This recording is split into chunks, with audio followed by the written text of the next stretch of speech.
Sophia Harris has the story of one Nova Scotia lighthouse and the fight to save it. The island of Cape Sable, where the sheep roam free, sharing their land with the seagulls, and the tallest lighthouse in Nova Scotia.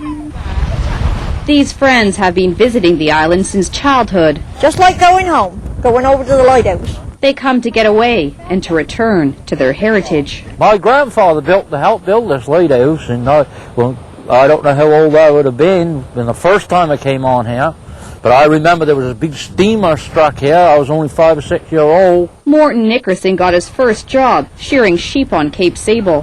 For him, the lighthouse is a part of his life that is slowly slipping away. So you can see the crack right around below it there. The new automated light shines bright, but after 81 years, the older parts are fading. This is just one little place, right? The foundation is weak, and the lighthouse's interior is succumbing to water damage. Bad state. Needs paint. Needs repair. But who's going to do it? The town of Clark's Harbor says it has spent the past year and a half trying to convince the federal government to fix up the lighthouse. But so far, the only action going on here is peeling paint. That's my worry, that they're just going to let this deteriorate to a point where they say, well, it's going to cost so much to fix up, we can just put a tower up or a metal beacon or something with a light on top, and that will do the same job. The federal government says it plans to refurbish this lighthouse, but construction won't begin until 2008, and only then if Ottawa comes up with the cash. The locals don't find that too encouraging, believing this lighthouse can't hold up much longer. We're going to lose this lighthouse. It's going to fall down one of these days. And this isn't the only lighthouse sending SOS signals. The Lighthouse Preservation Society has a doomsday list of more than a dozen lighthouses across Canada that it says are badly in need of repair.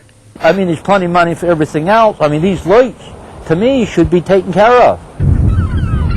But there may be a beacon of hope. The Lighthouse Preservation Act, a private member's bill designed to preserve and protect lighthouses. It's this senator's pet project. And it seemed to me that, like our railway stations, there was perhaps need for protection of many of these structures, which, of course, are very historical in nature, and they're very, very much part of our Atlantic and Pacific cultures. The bill is before the House, but it could die there if the Liberal minority government falls, leaving people like Nickerson wondering if this local landmark will soon be a memory. To some people in the area, these lighthouses is a part of their life. Right on. Yeah. It's like taking something that you grew up with all your life and take it out, take it right out of your life altogether. It's a part of your life that's missing. Sophia Harris, CBC News, Cape Sable.